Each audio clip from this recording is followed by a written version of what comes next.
नमस्कार मित्रांनो, तू ही रे माझा मितवा या मालिकेच्या येणाऱ्या काही भागामध्ये मित्रांनो एक आता जबरदस्त असा ट्विस्ट आपल्याला पाहायला मिळणार आहे, ज्यामध्ये मात्र आता आजीने ईश्वरीवर जी जबाबदारी सोपवलेली असते. ईश्वरी, तू या घरची सून आहे आणि आता मात्र तुला जर या घरची कर्तबगार सून व्हायची असेल तर मात्र मी आज तुझ्यावर विश्वास ठेवते.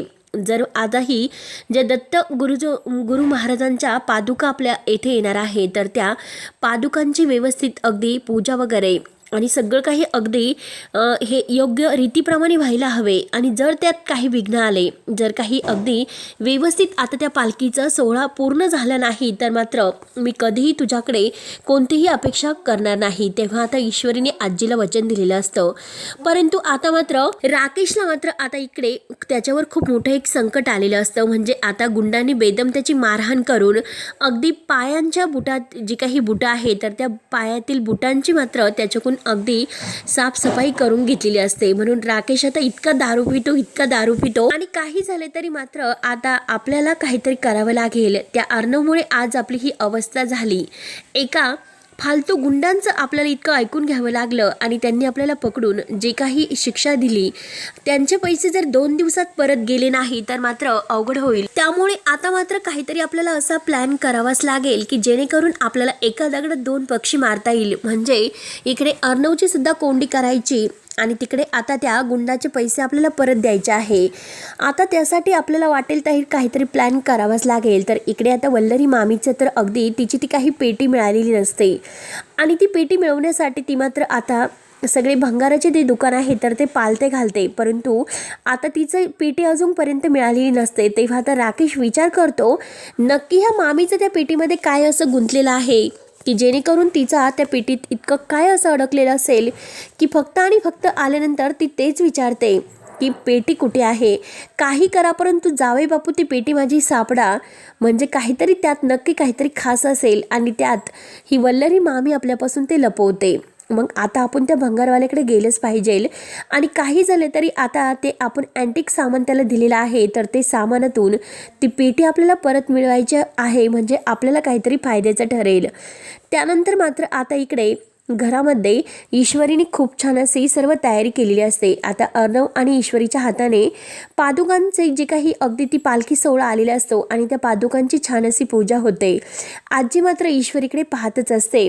आणि त्यानंतर मात्र आता एक दिवस मात्र आता ह्या पादुका येथे राजशिर्केंच्या घरात राहणार असतात आणि तेव्हा आता ह्या राकेशचं मन अगदी म्हणजे असं वेगळं होतं. त्याला असं वाटतं की ह्या सोन्याच्या पादुका जर आपण चोरल्या तर आपल्याला अगदी खूप फायदा होईल. त्यातून जे काही पैसे येतील तर त्या पैशातून मात्र आपण आता त्या गुंडाचे पैसे देऊ शकतो. आणि जर आपण असं नाही केलं तर मात्र आपल्याला त्या गुंडांचा मार खावा लागेल आणि आपली बदनामी होईल आणि तो आपल्याला मारून सुद्धा टाकू शकतो. त्यामुळे आता काहीतरी करून ह्या पादुका आपल्याला चोरायच्या आहे. म्हणून रात्री सगळेजण अगदी हे झोपायला गेलेले असताना आता तो येतो आणि त्या पादुका चोरतो. पण त्यानंतर आता ईश्वरी रात्री 12 वाजता आता ही पूजा करायला येते. कारण आता रात्री 12 वाजता दत्तांचा जन्म होतो. म्हणून आता पादुकांची पूजा वगैरे करायला हवी. म्हणून ती येते तर काय तेथे बघते तेथे पादुका नसतात. आणि आता मात्र ह्या राकेशने त्या पादुका अगदी ह्या चोरलेल्या असतात आणि त्या चोरून मात्र आता इकडे रूममध्ये लपवलेल्या असतात. आता काही करून कोणीही अगदी तिथे पोहोचवायला नको म्हणून त्या पादुका आता लपून ठेवलेल्या असतात. आणि आता ईश्वरीवर ही जबाबदारी आहे म्हटल्यानंतर सगळेजण ईश्वरीला दोषी म्हणतात आणि ईश्वरीनेच ह्या पादुका चोरलेल्या आहेत असे आता सगळेजण ईश्वरीवर नाव घेतील. म्हणून आता तो पादुका चोरतो. परंतु आता त्यालाही माहिती नव्हतं की CCTV फुटेजद्वारे मात्र आता हे सगळं काही अर्णवला समजेल म्हणून. आणि आता सगळ्यांच्या समोर आता पादुका हे कुठे गेल्या म्हणून आता सगळेजण ईश्वरीला दोषी मानत असतात. परंतु आता अर्णव हा ईश्वरीची साथ देतो आणि ईश्वरीने असं काही केलेले नाही म्हणून मात्र तो सगळ्यांच्या समोर ईश्वरीची बाजू घेऊन आता राकेशने ह्या पादुका चोरलेल्या आहे हे सगळ्यांसमोर आता सिद्ध करतो आणि शेवटी त्या पादुका सापडतात.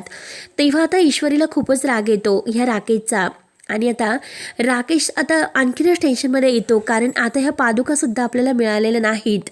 मग आता काय करायचं. आता सगळ्यांच्या समोर आपली बदनामी तर झालेली आहे आणि सगळ्यांच्या समोर आता आजीने ईश्वरीचं कौतुक करत ईश्वरीला घराचा सगळं काही मान दिलेला असतो, प्रेमाने मिठी मारलेली असते. खरंच तू माझ्या अर्णवची बायको होण्याच्या लायकीची आहे, मी खरंच खूप चुकले, मला माफ कर, म्हणून सगळ्यांच्या समोर ती आता ईश्वरीची माफी मागते आणि ईश्वरीचा सून म्हणून स्वीकार करते.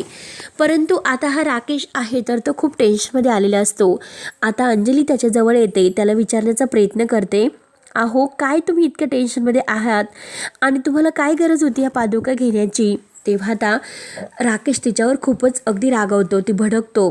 तेव्हा अंजली म्हणते की यांचं हे रूप का असं, नक्की हे का असं वागतात, काहीच कळत नाही. तेव्हा अंजलीला थोडासा डाऊट येतो आणि त्याच वेळेस आता राकेश बाहेर गेलेले असताना त्या गुंडाचा पुन्हा फोन येतो.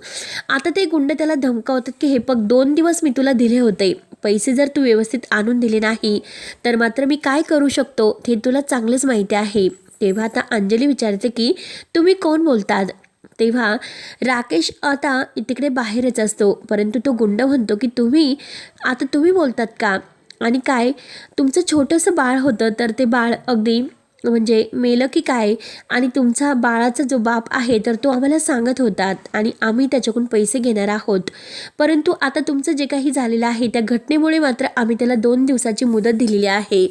तेव्हा अंजली म्हणते की तुम्ही नक्की कोण बोलतात आणि असं काही झालेले नाही, तुम्ही असं का बोलतात, माझ्या होणाऱ्या बाळाला असं दोष का लावतात. तेव्हा आता तो गुंड आणखीनच अगदी रागवलेला असतो आणि हे बघ तुझा नवरा आहे तर तो खोटं बोलला, त्याने अशी घटना घडलेली आहे, आमच्या बाळाचा अगदी जन्म होण्याअगोदरच त्याचा जीव गेला हे त्यानेच आम्हाला सांगितले. तेव्हा हे ऐकल्यानंतर अंजलीला खूप मोठा धक्का बसतो.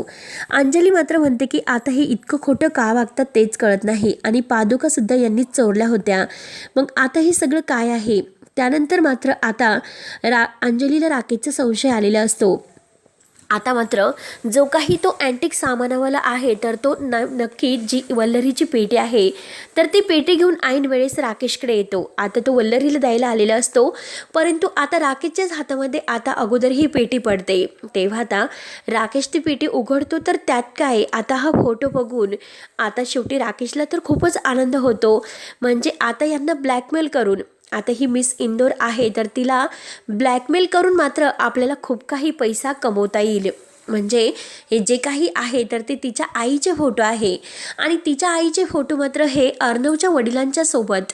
आता हे कसं शक्य आहे, आणि जर आता अर्णव आणि ईश्वरी या दोघांना जर वेगळं करायचं असेल तर मात्र आता हे फोटो आपल्याला खूप काही फायदा देतो. वल्लरी मामीकडून पैसेसुद्धा लुबाडता येईल ते पेटीच्या नावाखाली, आणि इकडे ईश्वरीला सुद्धा ब्लॅकमेल करता येईल आणि अर्णवला, कारण अर्णवला हे सत्य सांगायचं की नाही सांगायचं, हे फोटो दाखवायचं की नाही दाखवायचा हे ईश्वरीला आता विचारायचं आणि तिच्याकडून आता पैसे घ्यायचेत.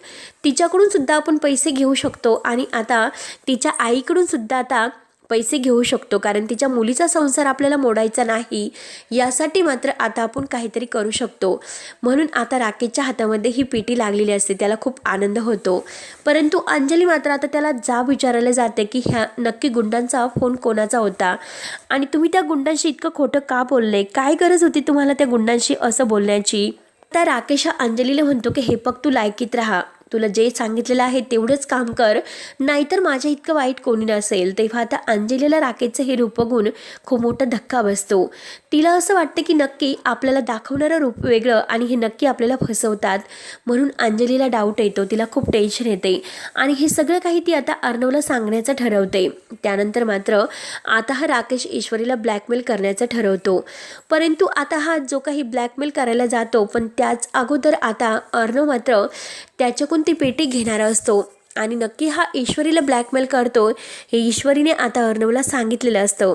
परंतु आता त्या फोटोमुळे ईश्वरी आणि अर्णव ह्या दोघांमध्ये आता काही हे दुरावा येणार आहे का. पण जरीही आता हे राकेशने त्या दोघांना वेगळं करण्याचा जरी ह्या फोटोमुळे प्रयत्न केला असेल, पण तरीसुद्धा आता सुप्रिया मात्र आता अर्णवला ह्या सगळ्या गोष्टीचा पुरावा कसं देते आणि संजयसुद्धा आता ह्या सगळ्या गोष्टीचा पुरावा देऊन आता यात वल्लरी मामीची जी सगळ्यात मोठी चूक झालेली आहे ती आजीसमोर आता अविनाश मामा कसं आणतो आणि आजी मात्र राकेश आणि वल्लरी ह्या दोघांचं कारस्थान ओळखून आता ह्या दोघांना रंगेहात पकडून मात्र आजीच आता ह्या दोघांना घराच्या बाहेर कसं काढते आपल्या मुलीचा संसार उद्ध्वस्त करणारी शेवटी वल्लरी आहे हे आजीसमोर सत्य ईश्वरीमुळे कसे येते हे पाहण्यासाठी मात्र आपल्या चॅनलला सबस्क्राईब करत राहा आणि मित्रांनो व्हिडिओ शेवटपर्यंत नक्की बघत राहा, जेणेकरून आता आपल्याला वल्लरी मामीचं सत्य सगळ्यांच्या समोर कसं येणार आहे।